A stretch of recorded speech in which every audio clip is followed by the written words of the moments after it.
What's up, FellowPhantoms? What's going on? How you doing? Welcome back. Look, today we're ranking some movies. We're talking about Pixar movies today, and we're not talking about Disney movies. We're not talking about Marvel movies. We're talking about Pixar movies. And while it's an extension of Disney movies because they're owned by Disney, we're talking about strictly Pixar movies, the animation studio associated with Pixar movies and the movies that have been made by that animation studio. Those movies, we're ranking those, but we're not doing the typical ranking 1 through 22, 22 through 1. We're not doing that. Today we're doing something different, and I hope you guys enjoy it. Tell me in the comments if you like this way or if you like the other way, because they're both nice. I like them fine. This one's a little easier when you're trying to rank a lot of different movies at the same time, because there's 23 movies. Harry Potter, there was what, 10? Today we're doing 23 or 22. So this is a little more time efficient. So if you like the other way with actual numbered ones, you let me know. If you like this way, also let me know. So this is what's happening. Once I go into actually ranking these videos, I'm gonna make this a little bit bigger so you guys can see more of what's happening, and I'll make myself smaller even though it might hurt my ego just a little bit. So there's tier S, tier A, tier B, tier C, tier D. I'm gonna be ranking these movies in those tiers. I'm essentially putting these movies in these tiers, but also it's assigning a letter grade to them, if you might will.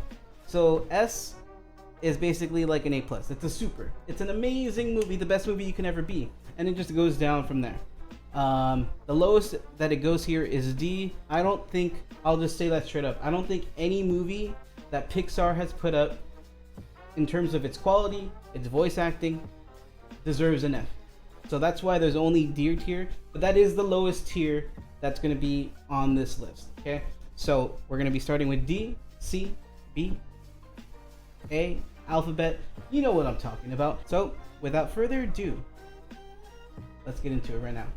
As I said before, I don't think any of these movies deserve to be an F, but there are definitely movies that are not as good in any way, shape, or form as the rest of these movies on Pixar or released by Pixar are. So starting with D, honestly, the first things that come to mind, I'm sorry for you Cars fans, is Cars 2 and Cars 3. At the end of the day, in terms of plot, these movies didn't come anywhere close to the original movie. Not to say that the original movie was an amazing feat by filmmaking prowess, but they're not horrible movies. It's just, am I going to rewatch them? Look at it. Look at what's going on here. Most of 2 revolves around Mater, and as much as I like Mater as a character, I don't know why they made him the central figure of the movie. And then 3, they kind of tried to go back to what 1 was doing, but it just wasn't as good. So that's why, at the end of the day, Cars 2, Cars 3 are going to be in the D tier. In terms of D tier, I still have another movie that's going to go here. And honestly, I didn't even know that this movie existed until, like, I want to say a year ago. And I didn't even know it released. I didn't hear anything about it, bad or good. I just watched it yesterday because I wanted to make sure that I've seen every single Pixar movie, everything that we're talking about today. So if you're a fan of The Good Dinosaur, I apologize, but it wasn't. It's better than Cars 2 and Cars 3, I'll give you that. The basis of the movie is, what if the asteroid that hit Earth and killed the dinosaurs actually just flew by and missed them? And so that's the basis of this movie. And I thought that I had no idea that this was what that movie was about. And as soon as that first few scenes came by, I was like, wow, that's a really novel idea. I've never heard of that before. And it's Pixar. Let's see how this is going to go. Maybe it's going to end up being a really good movie. It's not. I read about a lot of things about this while I was watching it. It went through a lot of production hell. They did a lot of rewrites. They had a whole cast of really amazing voice actors. Then they trashed the actors, and then they got a new cast of actors. It looks amazing. It looks actually really photorealistic, except for the dinosaurs. The dinosaurs kind of look like something out of Wallace and Gromit. Don't know if you've ever seen those movies before, but those are claymation movies. The world around them looks like amazing photorealistic, like Old West, as if humans have never touched the earth kind of beauty. And then the dinosaurs look like freaking Gumby. So again, it started off as a really good idea. It had a lot of production issues. It's not as bad as Cars 2 and Cars 3, but it's in the D tier. I think those are going to be the last 3 movies that are in this tier. Those are the only 3 movies in this tier. So Sorry to fans of those movies, but come on, you know. That wraps up the D tier. Those are the worst of the Pixar movies. So, a lot of my negatives are kind of out of the way. Everything here going forward is almost it's passing grade. It's a C and higher. So, if everything doesn't line up how you think, I'm still saying it's a passing grade. Those three were not. The rest are. Cool? Cool. Alright, let's go. My first C-level movie, unfortunately, is gonna have to be Monsters University. It's nowhere near as good as what the original movie was. And again, it's not a bad movie. It's a good movie. Good movie. Decent movie. It's just, tell me this. You have to pick between watching Monsters Inc. You have to watch Monsters Inc. or Monsters University. You can only pick one for the rest of time.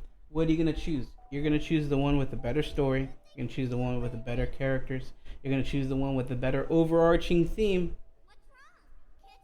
That's what you're left with. Monsters Inc. left off on a really good point in which you could go back and tell a story. So I'm hoping for Monsters Inc. 2. Again, Monsters University was a prequel. It's when they go back to college. You're kind of seeing how they met each other. And I don't mind the idea. I wish it was Monsters Inc. 2. Anyways, Monsters University is the first movie on tier C. Let's move on. Bug's Life. Even as a kid, when this movie came out, and I want to say this came out in the late 90s, if I'm not mistaken, any of that above, it just wasn't a movie that I wanted to watch again. I watched it. I'm sure I've watched it a couple times, but it's not a movie that I want to see. I see myself going to watch again. And it's been a long time. I guarantee I've seen it though. I know I have, but it's been a long time. But if there's not a lot I can go off and a lot I can remember about this movie, it's just a movie. In terms of the story and the theme of it, living in a bug's life and telling the perspective of what it would be from a bug's perspective, I think it's a novel idea. Even though Ants came out, I want to say around the same time. This one looked way better though. It's just a movie. That's where we're at. Okay, this one might be a little controversial as well. Incredibles 2. It's not a bad movie. Is it as good as the first one? No. Do I find myself wanting to watch it again? No. Does it look great? It does look great. That's about all I have to say about this movie. I saw it once. Didn't really care for it too much. It wasn't like horrible, but I don't want to watch it again. And I think that justifies why I put this. I mean, honestly, again, this is my list, but ask yourself, guys. Do you find yourself wanting to watch Incredibles 2 more than once? Cool. Next, there was 2 movies out of all the Pixar movies that I had never seen before. One of them was Good Dinosaur, and the other was this movie. Brave. Brave, again, in my opinion, out of the 4 movies in this category, it was teeter-tottering between B and C. That's why I wish there was a category in between, and I could make a category here if I wanted to, but I don't want to cop out. Brave was a good movie. I really like the setting of it, the themes of it. This movie is about a girl, the firstborn girl of a royal family. She's more like her dad. She likes to hunt. She likes to be, how she wants to be. And her mom wants her to be like more princess-like and more queen-like. No weapons. Put your hair up. Wear dresses. That kind of stuff. The relationship between her and her mother and how it progresses from the beginning to the end. I like that. It's an hour-and-a-half movie. And I'm not saying an hour-and-a-half movies can't be good, but I feel like it was very condensed. And I feel like if you had seen the trailer to this movie when it first came out, and then you actually watched it, spoilers, I'm sorry, the mom turns into a bear. I thought this was supposed to be about, like, not ancient, but old-time Scotland and the environment there. And for the majority of the movie, that's what it was about. And then they turned into bears and spells and curses. And then there's a witch. Themes went from, like, Scottish traditions to, like, turning into bears. And I don't know if that's something that goes on in Scotland. Maybe it is. But it's just not something that I think about. Just like with The Good Dinosaur, you're talking about, hey, the dinosaurs are living in, like, Old West. It's like an Old West movie, but also dinosaurs. it's kind of confusing and it's kind of conflicting information. And don't get me wrong, novel ideas sometimes work. The Good Dinosaur definitely didn't, and Brave somewhat worked, but I had to put it in C, and that's what it's in C. Pixar movies are known to just invoke feelings, evoke emotional responses, and it's always been like that. And so I understand if people have strong opinions. So that's why I'm trying to, give my reasoning behind this. I'm not just gonna say, hey, that's a shit movie. Too bad for you. So we've gone past the really bad ones. Not really bad ones, but we got past the really bad ones. We got past the okay ones. Now we're moving into B. These are above average movies. A B is an above average. So we're gonna start off with B. The first movie in the B category for me is Finding Dory. And again, this isn't in any particular order. It's in the B tier, so essentially they're all Bs. But Finding Dory, it was a good movie. It built upon the first one. It focused on a character that was given a lot of screen time and was loved by a lot of characters in Dory, voiced by Ellen DeGeneres. But it for sure did not capture the same magic, if you will, that the first one did. And when I go and rewatch movies like this, I have Disney Plus. I have access to all these movies. When I go back and rewatch these movies, it's kind of forgettable in my opinion, but I think it's still above average. Next movie, Ratatouille. I saw Ratatouille, I want to say about a year ago for the first time. Growing up, I actually wanted to be, at one point, I wanted to be a chef. And seeing the overall theme of this movie taking place in France, having to do with food, it looked really cool. And then the art style that they went for, I don't know how to explain it. Everything about this movie really intrigued me, wanting to watch this movie. And by the time I got around to watching this movie, I enjoyed it. It was good. It was okay. It was above average, but I just don't. Again, it was just okay. But in terms of emotional response too, I wouldn't say I had the biggest emotional attachment to any of the characters here. Maybe the main character Remy, but that's about it. I didn't really care too much for the human characters. Maybe the critic that you find out more about later in the movie. I don't see the emotional response that most Pixar movies get from their movies. So, and also rewatchability. So it's above average, but it's still B for me. Next movie is Onward. I feel really bad for this movie for a couple reasons. One, it was released, I believe, around the time that COVID, all this started happening, if I'm not mistaken. I'm not positive. I know it didn't get the response that it wanted to get from a lot of people because of everything that was going on. I know it didn't make a lot of money in the box office because of that. I really like Chris Pratt. I really like Tom Holland. This movie is about two brothers. They lost their dad early on in their life, and it's going to be, I forget his character's name. It's going to be Tom Holland's birthday, and on this birthday, he's given the chance to see his dad again for one more day using some spell. Takes place in spell-like times. Bad because I like those two actors. I feel bad that it was released at that time. I kind of like the setting for it. But just like some of the other movies, it is a tad forgettable in terms of the plot. When you think about highlights of the movie, I like the magic aspect of it. I like the two voice actors. And overall, the story was really cool. It was a really touching story to try to see these two people trying to have one more day with their dad. Me, out of everybody, I can completely understand that. It's just, it is a little bit forgettable. And I also feel bad about it because of everything that happened with COVID. I feel like financially it should have done better than what it did. But at the end of the day, I enjoyed it. Would I watch this again? I would watch this again. I think it's one of the better B movies. If anything, I would like to give it a B+. I would say it's on the higher end of that tier. But overall, it's still B movie. Cars. I feel like most people shit on this movie. Overall, I really like this movie. I like Owen Wilson as the voice of Lightning McQueen. This is a movie that I have rewatched a few times. But I know personally it's not an A movie. So Even though there's a bias here, I know it's a B movie.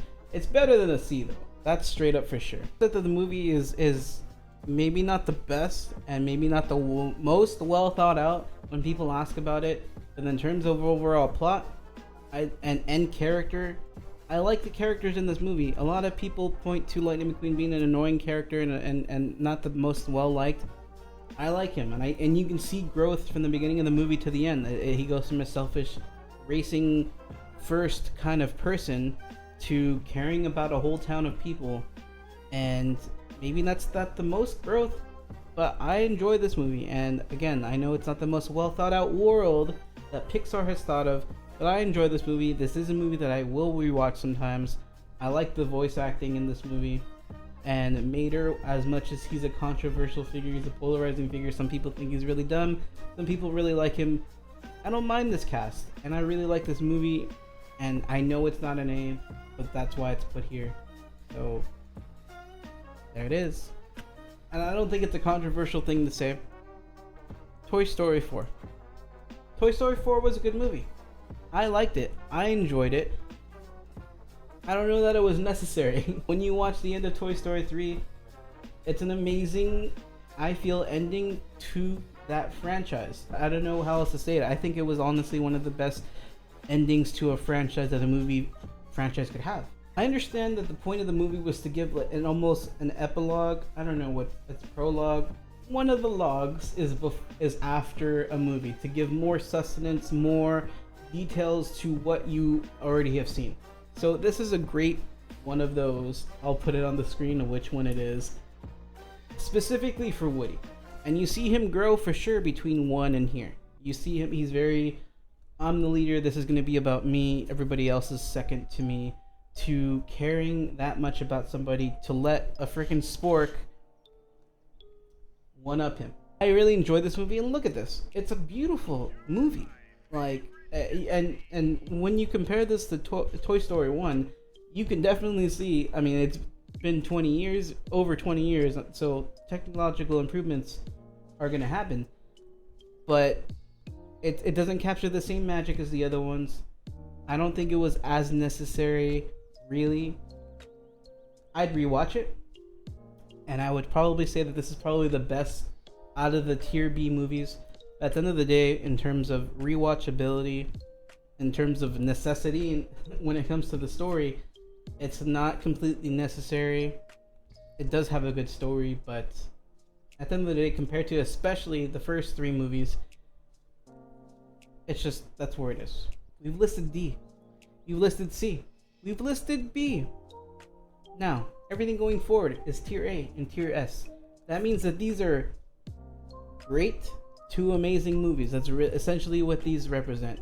A, great movies, and S is basically almost perfect. That's where we're going. So if you have any gripes with me about these top 2, just know that they're all great movies. It's just they're not all perfect, they're not all amazing. So that's why there's a differentiation between the 2 tiers. First movie in the A tier, it's Incredibles 1. Incredibles 1 is a really good movie, especially for its time. This is before the entire Marvel universe really kicked off. There weren't a lot of really amazing superhero movies to watch, and to be coming from a production company like Pixar, it was great.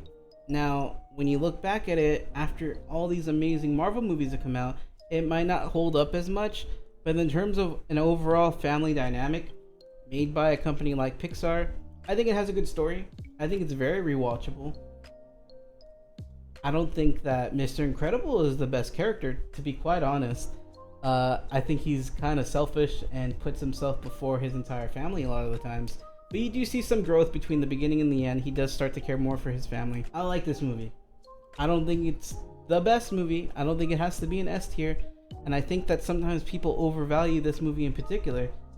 And this is probably not the best scene that I could have put to be putting while I'm talking about the movie. Some people have said that this is the best version of a Fantastic Four movie that we're going to get, because essentially a lot of the characters in this movie have the similar powers as the Fantastic Four. The stretching, the fire, the invisibility. That's really what this is. But it's made by Pixar. And it's a great movie. Alright guys, next movie in A tier. This one might be a little controversial. It's Toy Story 2. And while I say controversial, I really mean controversial as just because it's a Toy Story movie and one of the better Toy Story movies, and it's not in the S tier. The reason it's not in the S tier is because, honestly, when you think back at it, I think, other than Toy Story 4, because Toy Story 4 is its own little subsection. It's not even in the realm of these other two. It didn't have the best story. It introduced good characters, don't get me wrong. Prospector was a really good villain. Adding Jesse and Bullseye to the overall dynamic and character list, it was a good idea, and they're good characters. I would say in terms of overall plot, it's the weakest of the main three. Toy Story 1 kicked it off. Toy Story 3 I'll talk about later. I enjoy it, don't get me wrong, I enjoy it, but in terms of what I would go back and rewatch, and again, this is my personal thing, but in terms of what I would go back and rewatch, I would watch 1 and 3 over 2, and it's not a perfect movie, so that's why I put it in A and not an S. I keep saying this could be a controversial thing to say, but I think most things when it comes to Pixar, as I said before, people have very strong emotional opinions about this, but I think WALL-E's an A.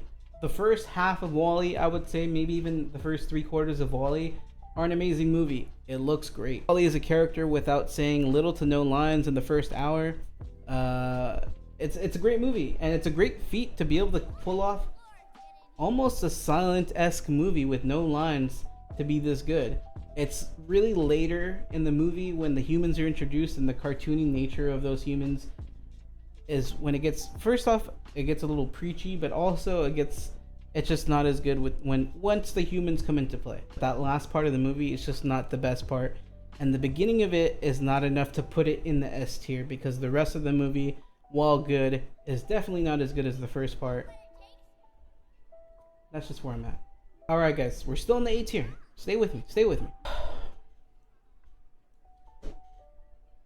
Inside Out. Look, hear me out here. Inside Out is a good movie. It is a good movie, don't get me wrong.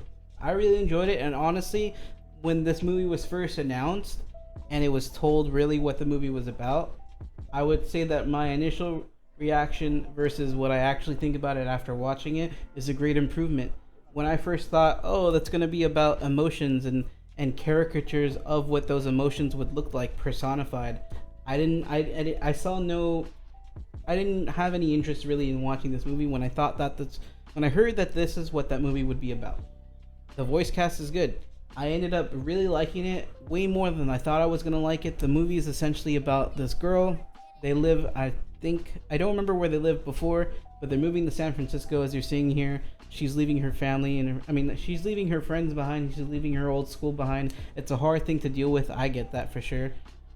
And it's really about her inner emotions and how they're moving and changing within her and how they have to react. She's also growing as a girl.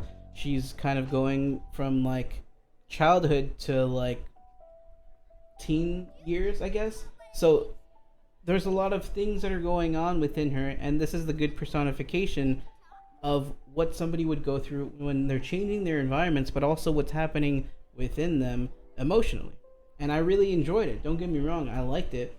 But as I said previously, Pixar likes to do the whole emotional gut punch, not twist ending, but just they like to pull the emotional gut punch and make you feel connected and invested in the characters and the theme and of what's going on. They've done that, I would say, from the beginning. There's a character in this movie, in my opinion, that's introduced solely to give that emotional gut punch. His name's Bing Bong. He hasn't been shown yet, but he's essentially like this imaginary friend the main character had when she was younger, and then as she got older, no longer needed. He's introduced, and then he sacrifices himself for joy and sadness to get back to wherever they need to get back to.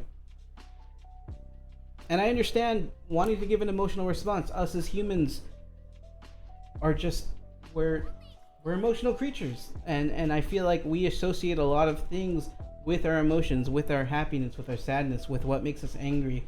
And if you can get a great emotional response to us, it's going to leave an impression with us. So I understand what Pixar is trying to do.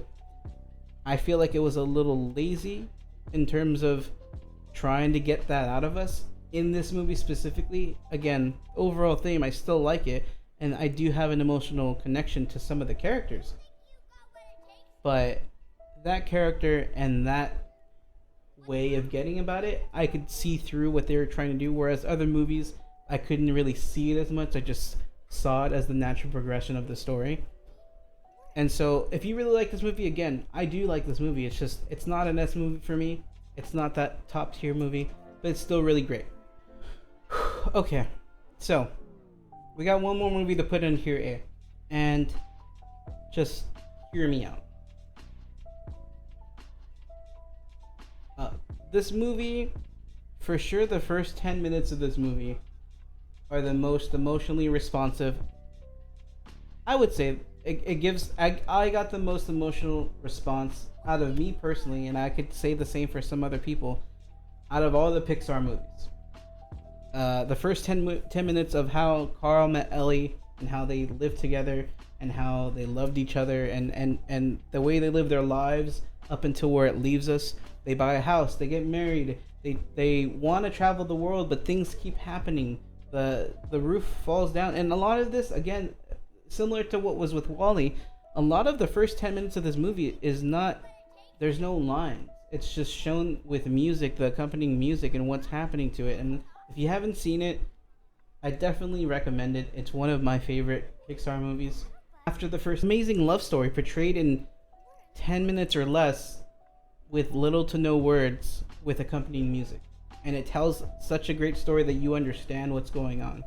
I think it puts it in the A category just because of the first. It's so emotionally roller coaster, but it's so representative of what life is. It's happiness and it's accidents and it's tragedy and sadness at the same time. But at the end of the day, it's still, that's what life is, and you're supposed to live it and just make the most of it. And that's what the two of them did, and that's how it's represented in the first 10 minutes of this movie. They get you to be so emotionally attached and connected to characters that have little to no lines. And I feel like that's justified in putting it in the A category. Later on, you get like a talking dog and this like annoying little kid. And again, I know that the rest of the movie isn't as good as the first 10 minutes, but the first 10 minutes, in my opinion, justify putting in the A category. I can move a lot of things, and you can debate me about a lot of things, but Up is in an A category. And that's where we're going now. Tier S. These movies, in my opinion, are really, they're not perfect, but they're near perfect movies. They're superior. S for superior. They're amazing movies. And we're going to start now. You see them all. You can see them. You can see them. But in terms of, if I was going to order these, because these are my top 5 now, if I'm going to order them, this time I'm going in order. Finding Nemo. Again, this is S tier movies. These are amazing movies, not even just for their time, but just overall. And not even just for kids or animation. These are just amazing movies overall. But I am going to order these top 5 though, because these are my top 5, and that's how many movies are left to be in this category. Finding Nemo is an amazing movie. It's the epitome of what an adventure movie is going to be. And the beginning of it is one of those Pixar gut punches. The orange fish there, I forgot his name. He's a clownfish. He has a wife. They have all these like eggs that are gonna hatch. They're gonna have all these kids. And then a swordfish or something comes in, messes it all up. The wife dies. All the eggs are eaten except for one. That one egg is Nemo. That's his son. It gives a gut punch from the beginning, and I really enjoy this movie. Very, very good movie. I've heard of how long they invented a new way of animating water for this movie. They invented new animation techniques with this movie. I heard it took like 8 years to make this movie. And it's the epitome of what an adventure movie is. Nemo runs off, he gets lost, and then his father has to find him. He travels the depths of the ocean. He encounters jellyfish and turtles. He goes to Australia. There's a pelican. Like, you get to see not only an adventure in terms of a story, you also get to see what most humans can't see underwater. We know more about space than we know about our own ocean. So getting a peek at what that looks like, it's very intriguing. And the overall story and your care for those characters are great. In terms of the last 5 movies on this list, I would say it's 5th for me. and that's just me. But Finding Nemo's S tier. The next movie on tier S, number 4 overall, it's Coco. Coco is one of those movies that I honestly didn't expect to like as much as I did, but I was honestly really excited for. I'm of Mexican descent. It's a part of my culture, and there never really was a movie that came out animation wise, and especially from Pixar, that had something that relatable to me, to be of Mexican heritage, to have Mexican culture. And it's about Day of the Dead, and as you can tell, I like phantom and horror stuff. It's just the skeleton aspect of it. I like the music, I like the way it's portrayed. The theme of the movie is basically, it's Day of the Dead, you honor the dead and how much they meant to you when they were still in your lives, and when that no longer continues, you're forgotten forever. I like the music, I liked the aesthetic. It's a beautiful looking movie. It's Pixar at its finest in terms of its animation skills and just the filmmaking prowess that it can bring. And it feels authentic. It doesn't feel washed out or fake. It feels right. And that's why it's number 4 overall in the S tier is Coco. We're in the top 3. Who would have thought? Look at us. Look at us. Who would have thought we'd be here? Not me. Just kidding. Number 3 of my top 5 Pixar movies, also S tier, Monsters Inc. To create a world of something that we don't know in our real life, the world of monsters and how they provide for themselves, and just the characters and the voice acting, John Goodman, Billy Crystal. But it's not just about the world creation, it's funny. It hits you when it's appropriate. And they set it up so good for a second one. And I don't know why they made Monsters University, but before they would make a Monsters Inc. 2, they set it up so good. Here's to hoping for Monsters Inc. 2, but again, amazing movie, top 3 for me, rewatchable as hell. I would rewatch the hell out of this movie. I don't really know anybody that says it has anything bad to say about this movie. It's just a really good movie. I love it. That's all I have to say. Number 2. Toy Story 1. Toy Story 1. It started it off. And I really think that it's I don't know if it's the first Pixar movie, but it's for sure the one that gave Pixar its name. And if you look back, the graphics are not anywhere near what it's good at today, but it did revolutionize the way animation was done, 3D animation in movies. And not only that, the plot and the music, the introduction of characters like Buzz Lightyear and Woody, and just the world of what if toys lived and functioned like people when people weren't watching, and how they can interact with things, everyday things that we think are like mundane, but for them it's vital for their survival. It's an amazing movie, very rewatchable. Started off a great franchise. I would say, in my opinion, the second best in this franchise and second best in the Pixar movies overall. But just a great movie overall. Great movie. You know what that means, guys.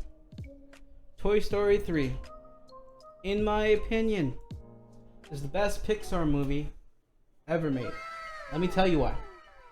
Toy Story 3, again, as I said before when I was talking about Toy Story 4, is the ultimate culmination of that franchise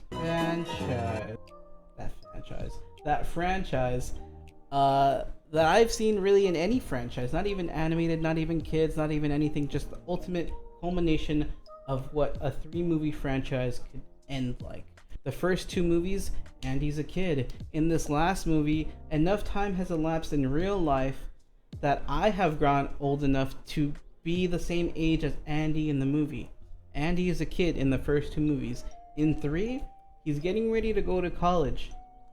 For me personally, when the movie came out, I was getting ready to go to college. Pixar can be called geniuses at times, and I would say that this is an example why.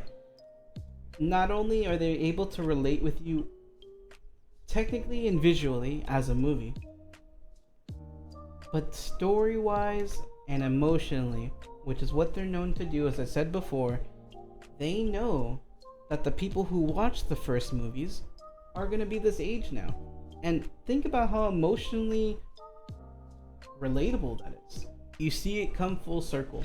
You see it started off as a group of toys and the world of what if toys could live, and they built upon it so great that you feel emotionally connected to what in normal life would be inanimate objects. And this scene, I don't even have to say anything. This scene, tears. In the garbage, they're about to die. They get saved. They face death together. The music swells. They get saved. The movie continues. But that scene, along with last playtime with Andy and passing those toys on to Bonnie, there's just, I can't say anything else. If you don't agree with me, I don't care. This movie's amazing. It's the number one out of all the Pixar movies. Visually, emotionally, story-wise, it comes full circle. It hits you in the gut with emotions. It gives you the nostalgia. And it's just the perfect ending. I don't know what else to say. Amazing movie. Guys, that's where we're at. This is the list. Tier D, Tier C, Tier B, Tier A, Tier S, and then the top 5. Finding Nemo, Coco, Monsters Inc., Toy Story 1, and then Toy Story 3. Pixar makes good movies. They do. Even their bottom of the barrel movies are still better than some bottom of the barrel regular films. And that's saying a lot. So I appreciate you guys staying here for me with it. If you guys have anything different than what I said, if you have any different opinions, definitely leave those in the comments below. I know that people are, and their Pixar movies, there's strong opinions, strong emotionally connected opinions, so I get it. If you have anything different, or maybe you agree with me, let me know below. If you have anything else you want me to rank, put that below. If you have anything else you want me to review, also put that below. There's not a lot of movies coming out because of this whole COVID thing, but again, if you have something that has come out before, or is gonna come out, or is available to watch, put that below. If you have ideas of rankings to do, because that's a lot. It's really fun for me, but it's also a lot of content that I can do when not a lot of stuff is coming out. I'm gonna start putting out movies once a week. I'm gonna be consistent about it. I promise. I know I've said it before, but I promise. Once per week. Let's get this going. Everybody that's here, I appreciate it. Go follow me on Instagram at FilmPhantom_. I also stream now. Just the community's awesome there. Super chill, super welcoming. If you want to stop by, I stream Thursday through Sunday, 9 p.m. Pacific Standard Time till about 1 in the morning. Twitch.tv/FilmPhantom_. Just go check me out if you like, or not. But I appreciate you guys being here. If you're not already subscribed, hit the subscribe button, hit the notification so you know when I'm going to put another video. And just thank you for being here, guys. I appreciate it. I'll catch you guys in the next video. Peace.